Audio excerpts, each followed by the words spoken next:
پہلی دفعہ یہ میٹنگ ہوئی ہے، اور ہمیں یہ پتہ ہے کہ جن کی آنکھوں میں خون تھا، جو سمجھتے تھے کہ ان کے آدمیوں کو قتل کیا گیا ہے، یعنی ایرانی سائیڈ، جن کے عزیز و اقارب قتل ہوئے تھے 40 دنوں کی جنگ میں، وہ بھی آ کے بیٹھے.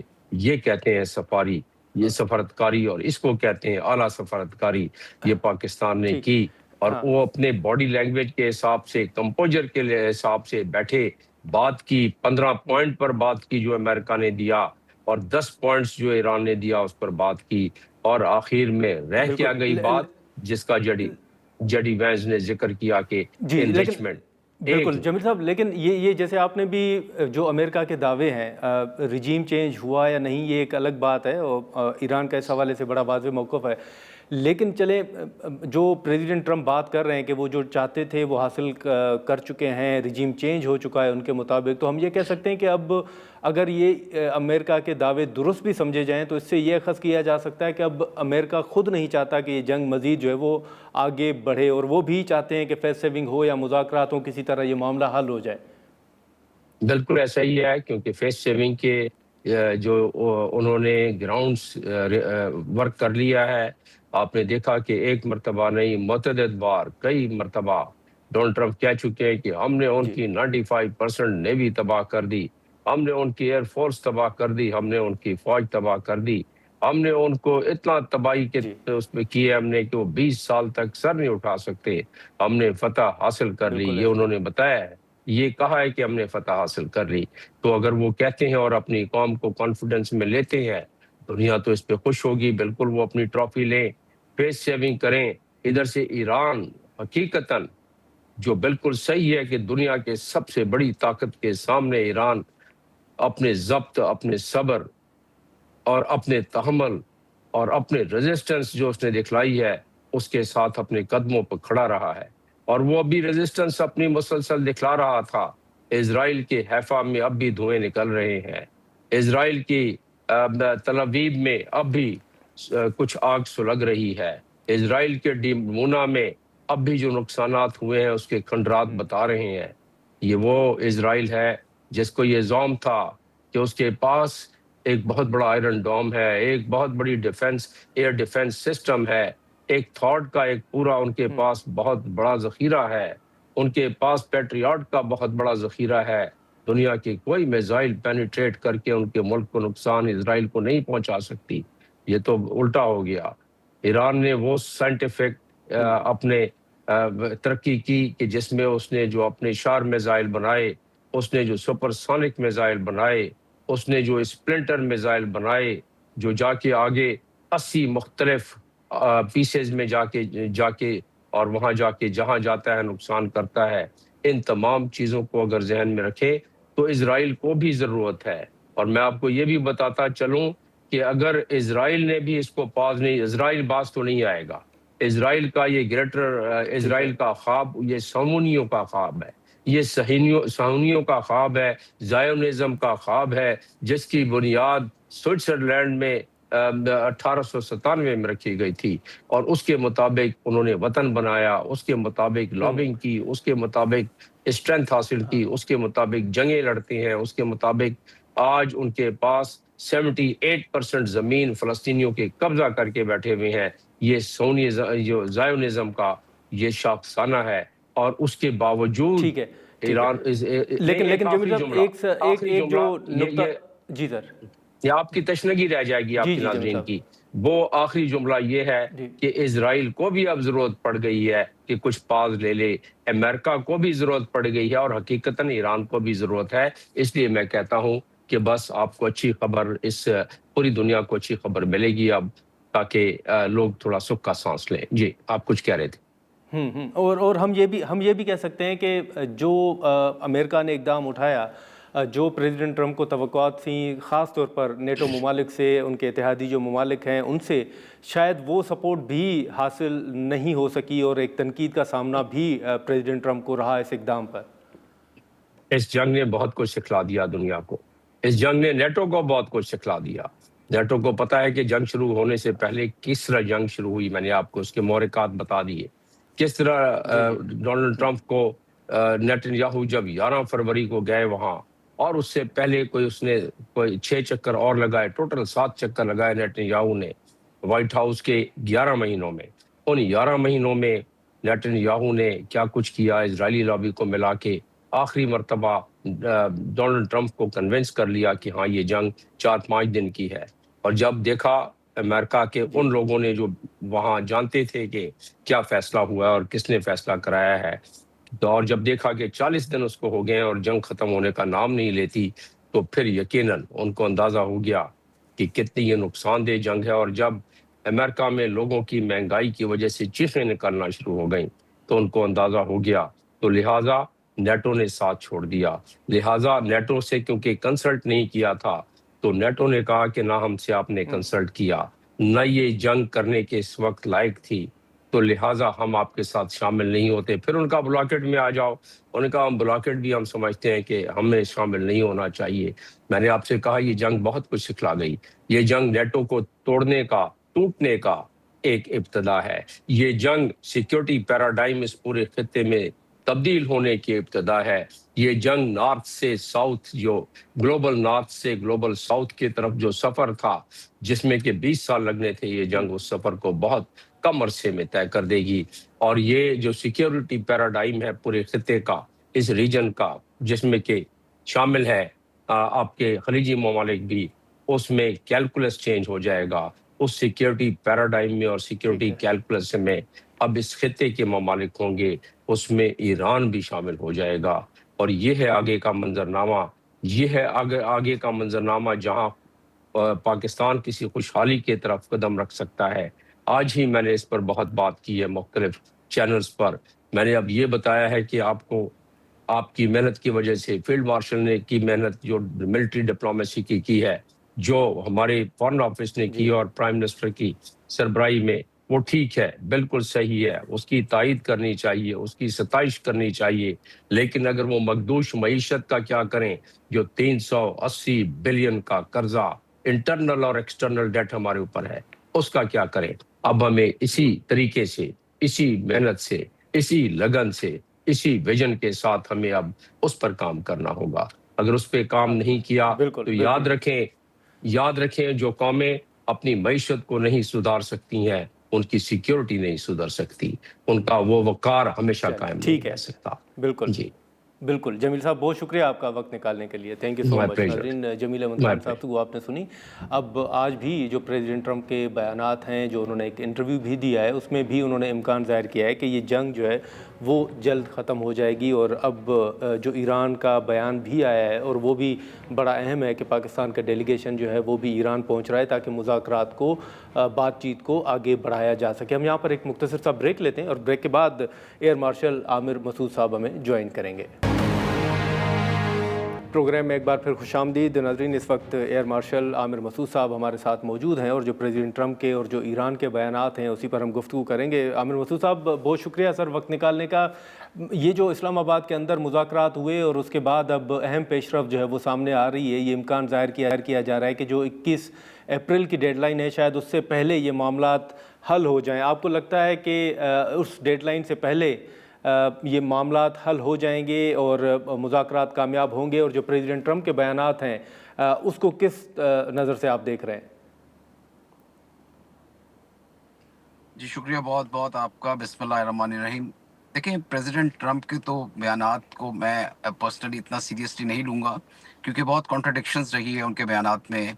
لیکن یہ ضرور ہے کہ اب معاملات ڈیفینیٹلی ایک کنکلوژن کی طرف جاتے نظر آ رہے ہیں، بیکاز جتنی تباہی ہو چکی ہے اور جتنا اکنامک ڈاؤن ٹرن آ چکا ہے دنیا میں، جتنی فیول پرائسز کی اسکلیشن ہو چکی ہے، ریسیشن بڑھ چکی ہے، فوڈ سیکیورٹی کے ایشوز ہو چکے ہیں، اور اب جو ضرورت کی چیزیں ہیں جتنی مہنگی ہو چکی ہیں عام لوگوں کے لیے تھرو آؤٹ دا گلوب، تو میرا نہیں خیال کہ یہ بہت عرصہ سسٹین ہو سکے گی یہ سچویشن، یا فردر اس کو ڈیٹیریوریٹ کیا جا سکتا ہے، بیکاز اس کا کوئی مقصد نہیں ہے۔ اور سب سے بڑی بات یہ کہ امریکہ کے اندر جو آوازیں اب اٹھ رہی ہیں وہ بہت زیادہ اسٹرانگ ہیں اور بہت میجورٹی میں ہیں، اور کیونکہ الیکشنز مڈ ٹرم آنے والے ہیں تو یہ تمام آوازیں یہ کہہ رہی ہیں کہ یہ جنگ کس کی جنگ تھی، یہ کیا امریکہ کی جنگ تھی یا اسرائیل کی جنگ تھی، اور اس کا حاصل کیا ہے۔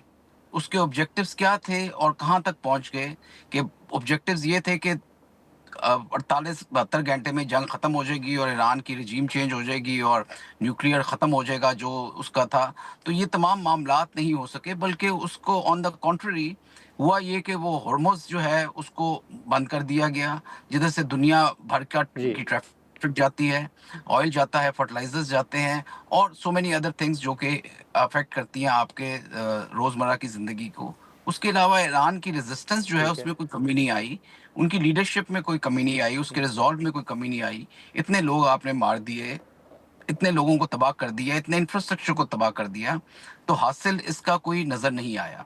اور سملرلی جو گلف کی سٹیٹس ہیں وہ بھی بہت زیادہ تیار نہیں ہیں، جو ان میں سے تھوڑا شعور رکھتی ہیں، یعنی قطر کو دیکھیں، سعودی عربیہ کو دیکھیں، تو یہ معاملات وہ چاہتے ہیں کہ سلجھائے جائیں، کیونکہ ان کی سیکیورٹی تو کوئی انشور نہیں ہوئی.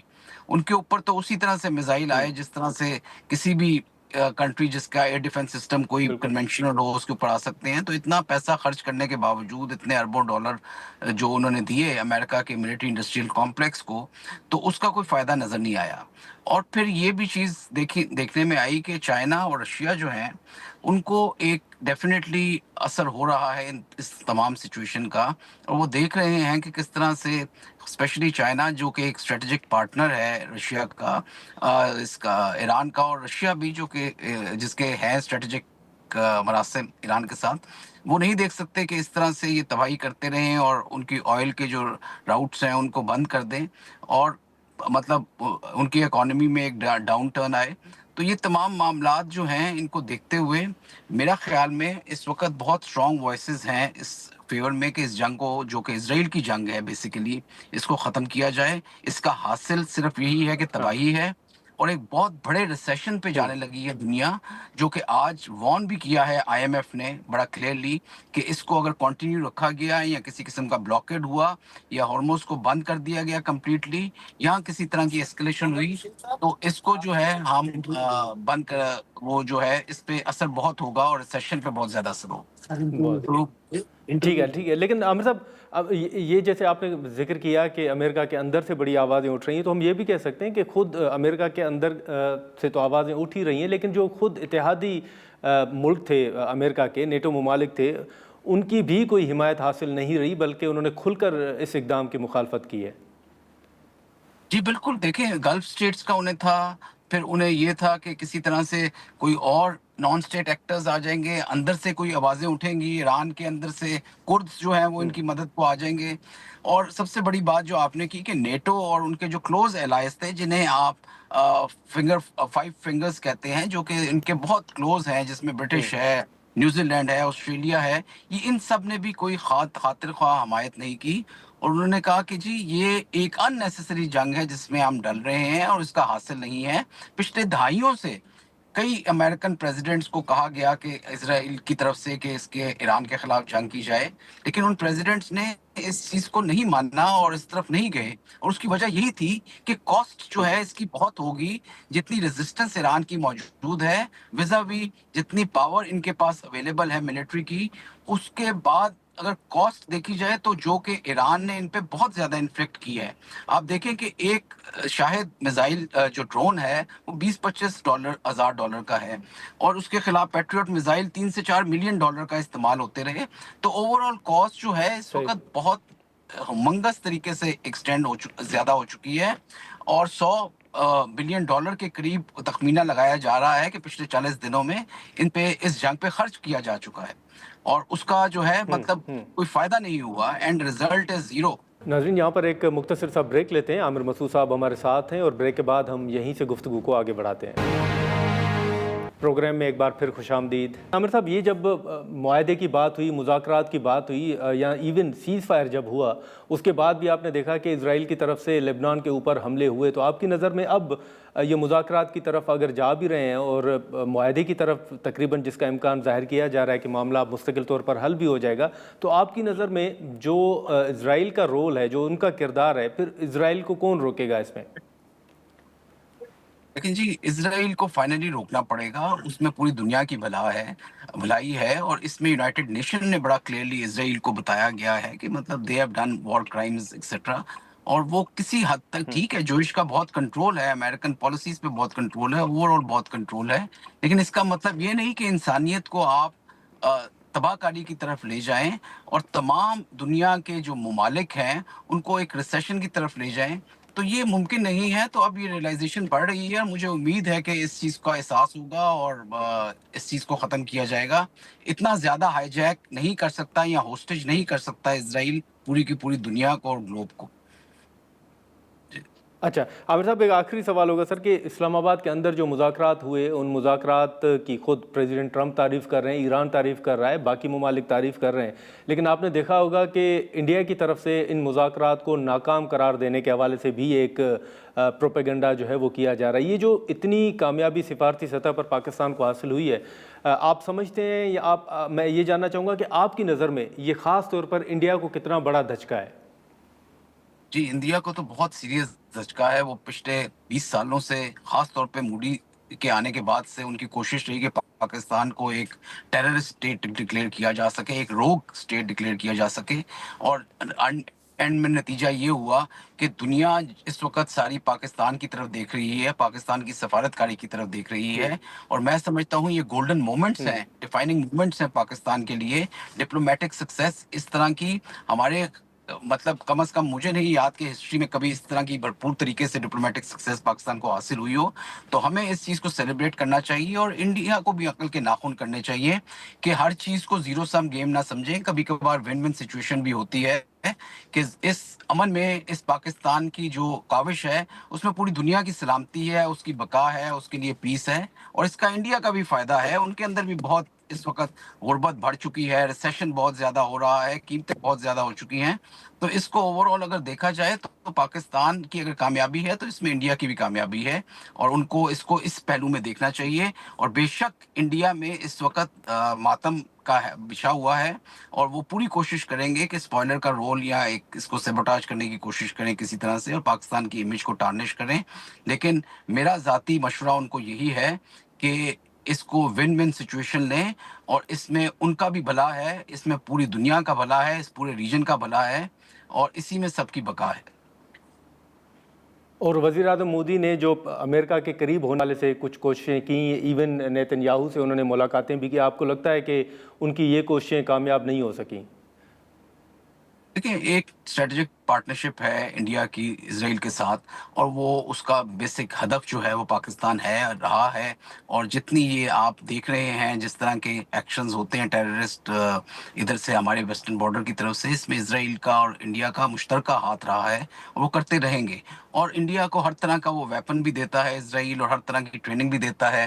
ان کے پاس ڈرونز ہیں جو اسرائیل کی طرف سے ہیں، ملٹری ٹریننگ موجود ہے، اور ایک اسٹریٹجک پارٹنرشپ ہے انڈیا کی ان کے ساتھ، اسرائیل کے ساتھ. تو ڈیفینیٹلی ان کا پاکستان کے لیے وہ کوشش کریں گے کہ کسی طرح سے اس کو نقصان پہنچے اور پہنچتا رہے اور نیچا کیا جائے. لیکن الحمدللہ ہماری فوج نے، ہماری ملٹری نے، ہماری ڈپلومیسی نے، ہماری لیڈرشپ نے یہ بہت ایک کامیابی حاصل کی ہے. اور اس کے لیے میرا خیال میں یہ وہ مومنٹس ہیں کہ جس میں بڑے ڈیفائننگ ہیں پوری دنیا کی ایک امن کے لیے. ایک تیسری جنگ عظیم کو روکا ہے، ٹریلینز آف ڈالرز کا فائدہ دیا ہے پوری دنیا کو پاکستان کی اس ڈپلومیسی نے، اور وہ دنیا ایکنالج کر رہی ہے. اور بہتر یہی ہے کہ انڈیا ٹھیک ہے، بھی اس میں شراکت اختیار کرے بجائے اس کے کہ اسپوائلر کا کردار ادا کرے. ٹھیک ہے عامر مسعود صاحب، بہت شکریہ سر آپ کا وقت. ناظرین، گفتگو آپ نے سنی. اب جو بیانات ایران کی طرف سے آ رہے ہیں کہ بات چیت کے سلسلے کو مزید آگے بڑھایا جا سکے، اور اسی تناظر میں انہوں نے یہ بھی کہا ہے کہ جو پاکستان کی طرف سے ڈیلیگیشن ہے وہ بھی ایران پہنچ رہا ہے. وزیر اعظم بھی سعودی عرب کے اہم دورے پر روانہ جو ہے وہ ہو چکے ہیں. اب اہم ڈیولپمنٹس کا امکان جو ہے وہ ظاہر کیا جا رہا ہے کہ شاید جلد ہی کچھ اہم پیش رفت بھی سامنے آئے. ہم یہاں پر ایک مختصر سا بریک لیں گے اور بریک کے بعد ایک اور اہم ایشو پر گفتگو کرتے ہیں. پروگرام میں ایک بار پھر خوش آمدید. ناظرین، اب آخری سیگمنٹ میں ہم بات کریں گے خیرپور میں ایک افسوسناک واقعہ پیش آیا ہے. خاتون خالدہ چانڈیو کو سرعام گولیاں مار کر قتل کیا گیا ہے، اور یہ بتایا جا رہا ہے کہ یہ واقعہ کل کا نہیں بلکہ 10 اپریل کا ہے، جس کی ایف آئی آر بھی اب